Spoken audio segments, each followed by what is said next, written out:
I've started the recording and we'll go ahead. Oh, I can't hear you. Wait, something happened. I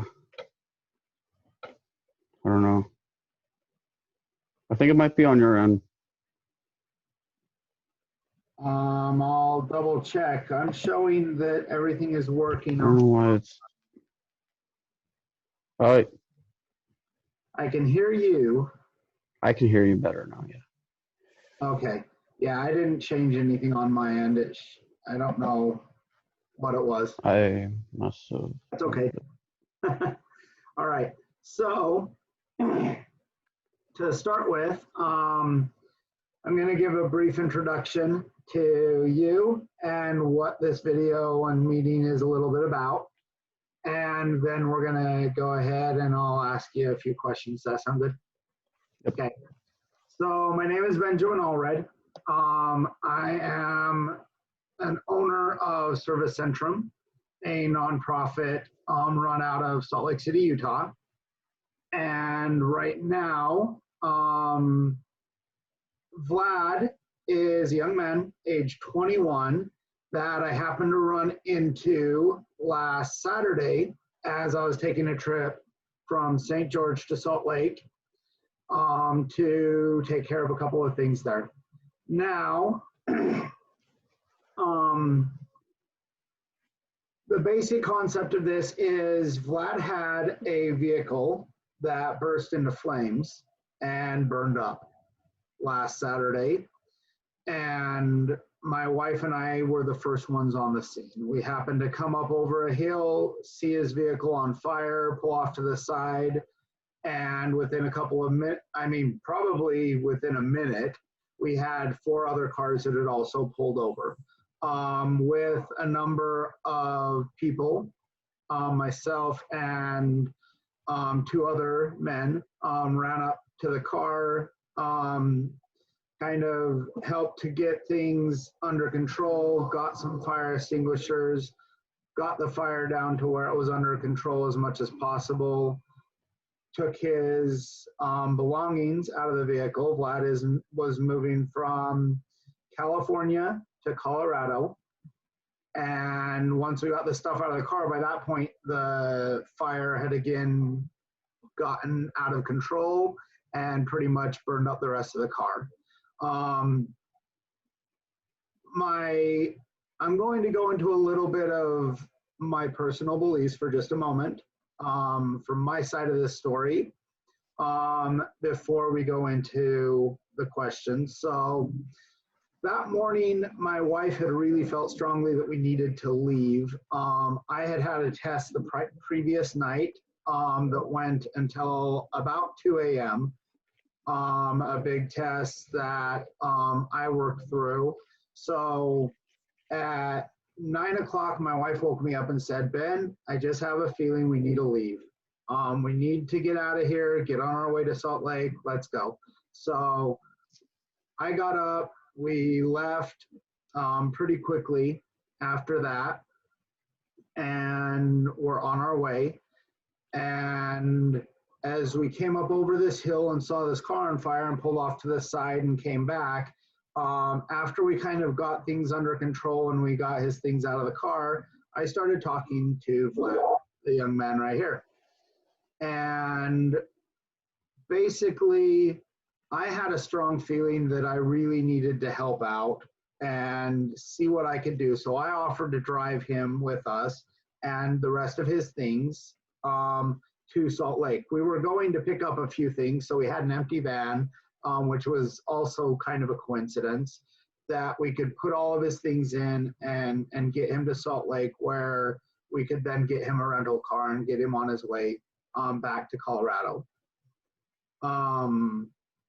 With that, that's kind of as far as I want to go with the introduction type of stuff. Let me go ahead and open it up to you now and ask you a few questions, and then we'll just have a dialogue, make this simple and go from there so we can give people information. The purpose for this video is so that you have details and background, because we are hoping to raise some funds for Vlad to get a new vehicle. When after the car burned up, he pretty much had nothing. We called insurance as we were driving and tried to set up a claim and found out that insurance would do nothing for him at this point. And so the whole purpose of this video is to open that up and hopefully open your heart so that you can help Vlad out. Just so you're aware, 100% of everything raised by Service Centrum, everything that comes in to Service Centrum for this will also go to Vlad directly to help out with his that getting him a new vehicle and then helping him out with getting back onto his feet now that things are kind of a struggle with where they are. Vlad, can you tell us a little bit about, okay, just making sure that timer was turned off, so sorry about the distraction. Have to focus on two things at once here because I am still working while I'm doing this. So Vlad, tell us a little bit about yourself, a little bit about this trip. Yeah. My name is Vlad. I'm 21. I was born in Russia originally, but moved to California when I was 3. I was making a trip to Colorado to move out there just to do school. I had already finished a semester of Pikes Peak Community College out here, so I just wanted to go back to that eventually. But yeah, I was driving about halfway through the trip to Colorado, and I heard a pop coming from, I thought was one of the tires at first. And so I pulled over to the side, and I looked around my car, and it had nothing to do with the tires. So eventually I saw smoke coming out of the engine, and that's when I knew it was like a big deal. So I called AAA, and I also looked up online while I was waiting for AAA to respond. I was just looking up, like, what does it mean to have like black smoke coming out of the engine? Because I've never experienced this, nor did I expect to ever experience something like this. So that's when the smoke just got worse and worse. And then as soon as the fire started, that's when Ben and as well as other people started to roll in. And then eventually the fire team came by, and we were able to save my stuff before the car just completely was lost. But yeah. Okay. Thank you for that introduction and kind of filling that in. Some of that stuff hadn't even known, so that's pretty cool. Thank you. So go ahead and tell us from your perspective, kind of the happenings from the time that you saw smoke until the time that we kind of got the fire under control. So during that probably 5-minute window, which seemed like a half an hour, it was crazy.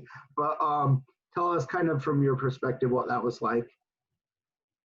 It was just shocking at first. Like I didn't like it, it just seemed so surreal that like my car was starting to catch on fire. And then like having people roll in and like starting to help, like it was just crazy how like I guess it's just crazy how it happened the way it did. And I'm so thankful. Like just these past few days, I've just been so thankful that I was able to save my stuff, because I was out in California, just working, and everything that I worked for was in my car. So it's like I was freaking out. One of the guys who stopped, like he saw me like freaking out, because like that I was like just screaming, that's everything, that's everything. Like I don't know, like, and yeah, there's so many thoughts racing through my head. I know like the first thing I thought about saving was my backpack, because it had just all of my basics I could get by with. But I also saved this teddy bear, which I had since I was a baby. So that had like sentimental value. Um, so yeah, those were the first things that went through my head. But I was like convinced I would lose all my stuff because like I just saw the fire get bigger and bigger. Um, Okay, I'll kind of share it from my perspective, that same 5 minutes, that first little bit, before we got the fire initially under control. So almost immediately when I stopped, I started to run back and one other guy started to run to your vehicle right off the bat. And he went back and talked to you, it looked like, and it looked like he kind of helped with that. And my wife was kind of yelling, "Don't get close to the car, don't go up there, you're putting yourself in danger, it's gonna explode."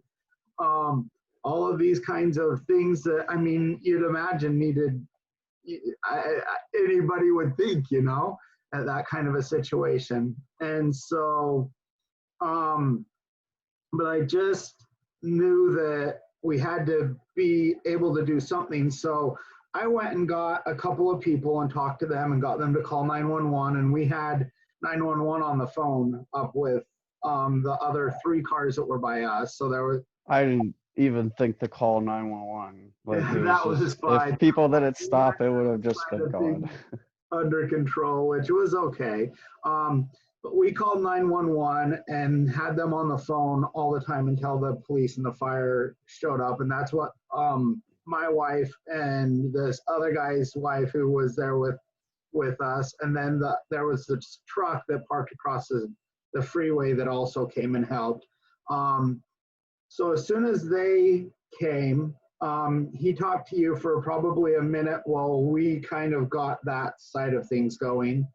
And then he came running back and we got all the fire extinguishers that we had among the vehicles, which there were 3 total, and went back. Now, originally we tried going up the side of the hill and running so we were barricaded from the car if it exploded on the things. But I was kind of running up the side of this hill and I fell twice and scraped up my leg and kind of banged myself up. And I was like, this isn't going to work. So we came back up over the other side. We're still on the side of the barricade across from where your car was. But we came up over there and we emptied the first fire extinguisher onto the front of the car. But we realized that wasn't going to work, so we both just jumped the barricade at that point. So we're standing like a foot and a half in front of your car with the fire still in sight on half of your car on the one side and under the hood that we could see. And we just emptied the other 2 fire extinguishers onto this. By that point, the fire was pretty well under control. We could tell there was still some small fire under the hood, but we're like, okay, that's good enough. That's all we've got. We just emptied all of these extinguishers onto the fire and we ran back at that point. And that's when we all got together and started pulling all your stuff out of the car that we could possibly get. And I'm sure there was a couple little things that we missed, but we got everything we possibly could out of your car and onto the side of the road, back about 50 feet or so from your vehicle. So from that point forward, kind of tell me about that next. So from the time that we kind of got the fire under control until the fire department kind of showed up, tell me your perspective of that period. Before the fire, the firefighters, wait, before the firefighters showed up, Well, or until they started showing up, and I think we had Forest Service was the first ones who showed up, if I remember right, and then we had a fireman, and then highway patrol, and then it started tapering off after that. But just until the first people started showing up, kind of. I would say like before it really started, before like Andrew, the highway patrol guy, came by. He was the last person we talked to for the fire department. Um, just during that time, like I had the conversation with insurance, and just hearing, like, I asked the lady, like, just, is there anything you could do for me? Because like my car just blew up, and she she just, I know like it's just her job, but like she basically just said no. And that was the worst part, because it was like, I like in the moment, because I was talking to some of the guys standing off to the side. It's like, oh, insurance will like reimburse your car, they'll help you out. So like immediately that filled me with hope, like, okay, everything, like my stuff is okay, and I can still make it to Colorado. It's not over yet. But just hearing that from insurance was pretty much a slap in the face. Yeah, I understand that. So I'm going to kind of elaborate a little bit on the fire itself and some of the stuff that happened, because I think that's intriguing to a lot of people, first off, to kind of understand how it kind of happens. But I kind of talked to the highway patrolman about it a little bit as well. That happened before we actually did that from that side of things. So during the fire, there were about four, my wife said there were four, I counted three big kind of pops or explosions. I wouldn't really call them explosions, because they were more like a boom, and that was it. I mean, it almost reminded me of like a firecracker, like a big M80 or something like that going off, one of the bigger firecrackers. But only one time did I actually see anything kind of explode and blow away from the car at all. It was just more like a poop or a pop or a boom. In each of the cases, I'm guessing that's when like a line burst, either fuel or I was talking to my mom, or my mom was talking to her brother. He said it was something to do with the battery, and one of the guys at the scene also mentioned the battery too. So, and it was a hybrid car. In case nobody knows, it was a Toyota Prius from 2010. It The hybrid batteries they're powerful, and they're really good at like starting your car, and you can pick up and go with them basically. But I think something with the wires. There was this plastic thing underneath my car. I guess it had problems before in the past, where it would kind of scrape against the road, and I would have to basically, fix it. But I guess one of the wires, something to do with the wires and the hybrid battery, just caught on fire, and it it was enough to like get to the engine and basically blow up like the front of the car. Yeah. Now, just for everybody's information, I'll be attaching videos that we took while we were there. I'll attach pictures, a number of other things that will go along with this video and make it a lot more immersive in experience, I guess, for lack of a better term. But for right now, I just kind of wanted to share the story and give you faces to go with what we're talking about, things like that. So,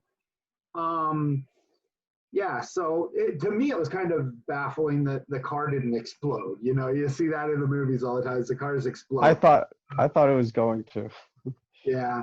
The highway patrolman told me that really doesn't happen. They're more like the pops and explosions that we saw in there. He said there are times that a car will actually explode, but it's very rare and it's not the norm. This was the highway patrolman's third fire that he had, but it was the first car fire he'd ever seen. Usually they're diesel rigs that catch on fire if you have a highway fire, and it's because the brakes get too hot, so they burn up and they catch the vehicle on fire. And in those cases, he said the only thing you can do is watch the diesel rig burn, kind of like what happened to your car. We just kind of were there for 3 hours watching it get burned to a crisp until the fire department put it out, and then you've got a shell of garbage left, pretty much. So that was kind of intriguing to me, and I thought maybe some people would like to know that. But yes, don't go running to a car fire unless if you have a way to put it out. And yeah, it was kind of crazy. That whole scenario was crazy. I'm just glad Yeah, that everyone came out of it all safe and good. that's Um, all that matters. yeah, it is. Um, when everything came down to it, once the fire department, the police, and everyone else showed up, I mean, it was pretty typical at that point. They came in, they got their hoses, they sprayed everything off, got the fire under control, or and had what was left. Tell me kind of your perspective, your thoughts during that period of the accident, or the fire, whatever. While they were putting it out, I just I was still just in shock. Like I said, like I was just thinking about how, like what was gonna happen after this, like what I was gonna do, especially for work as well, because I was doing DoorDash and I was going to do Uber. I just turned 21 this year, so I was gonna be doing Uber and DoorDash out in Colorado. So I was just like, I don't know, could I do it on a bike? Am I gonna rent a car to do this now? I'm not entirely sure. So Yeah, just kind of anxiety about what it's gonna be like after this, and it's sort of like phantom limb syndrome. It's like you don't really know, like because I got pretty used to having a car. yeah. So yeah, It's nice to have it, and it's really hard when you don't, especially under these kinds of circumstances. I mean, where there was the trauma as well as, eh, you know, the, I mean, it's just terrifying. And then yeah, now you've got, right. the, Especially like a car was like a ticket. It was like a ticket out of where I was living. Like like because like I really strive for independence and getting away. Um, and current family conditions aren't so ideal right now. You know, with my mom and my sister, it's just kind of it's been hectic lately. I don't know if I have to go into that at all, but I don't think it's whatever too important. you But would like, like to talk about at this point on that is fine. I mean, I would yeah, keep it to what you are comfortable with, though. I don't. Yeah, yeah. I mean, it's not, but I just basically saw it as a ticket, kind of to independence and freedom from an older life. But yeah, and yeah, now it just seems kind of hard to do anything. yeah. But yeah, I can see that. Well, again, the whole purpose of this video is to give insight to those who watch it. Hopefully, it will get shared by a lot of people. It will get it will kind of come out and touch some hearts, and some people will feel like, hey, I want to help this guy out. Um, I will get this posted. I'll probably do a couple of different fundraisers specifically around this. Again, everything that I raise will go to helping you out. Once we get enough, if we do, then I will go out and we'll buy a car and we'll put a video of that and us giving that to you if we can. If not, then we will give you the funds that we raised so far. And I have raised a little bit already, even before this. So um, I have a little bit that will be getting to you already. And so thank that's you. good. Um, so yeah, please consider helping out. If there's anything you would like to know more about this, what happened, then feel free to contact me and let me know as well. You can Venmo the money if you prefer to do that rather than donating to one of these.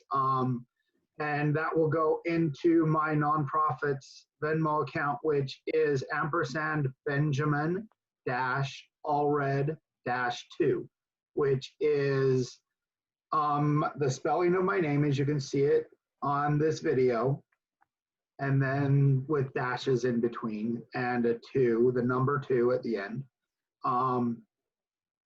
That is the easiest way because it doesn't get any taxes or other things off. Also be aware that because we are a IRS certified nonprofit in the US, that this is a tax write-off as well for anyone who donates.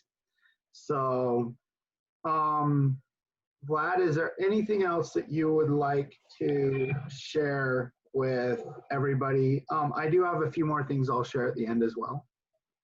Yeah, for sure.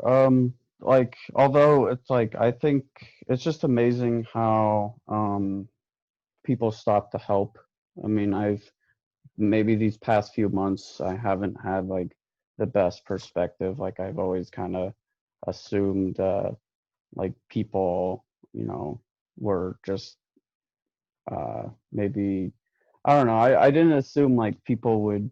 It's really nice to see that people would stop and help me, even though they could have just kept driving and they could have just completely ignored me, and they would have been completely justified and fine in doing so because it's 117 degrees out. Why would you stop? It's just, you know, it takes a special type of person, and I feel like in a way I could pay it forward someday, if I ever see something similar. So yeah. Oh, thank you for that. The one thing that stood out to me that we haven't talked about at all, and I hope it doesn't make you feel uncomfortable at all, but I'm going to talk about it from my perspective, some of the financial stuff that I saw, if that's okay with you. Sure. Okay. First off, after we got in the car, we had about 2.5 to 3 hours to drive together to talk and to meet and to work through things as he worked with insurance, as he worked with his family, as he let them know what was going on, as all of these kinds of things are happening that everybody can totally imagine.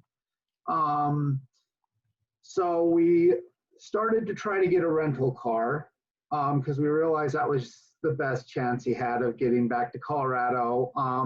I did put out a couple of feelers to see if there was anyone who could take him specifically from Salt Lake to Colorado, but didn't get a lot of a response on that. And so what we ended up doing is calling around and trying to find a rental car. And I was baffled at how hard it was to find a rental car on a Saturday, the day of, in Salt Lake. And so for me, it was kind of like, I was really glad at that point that everybody hadn't just kind of left you there with your stuff on the side of the road to try and figure it out, thinking insurance would take care of it. Because had that happened, you'd have lost everything still, most likely, because you'd have had no way to get it to a motel.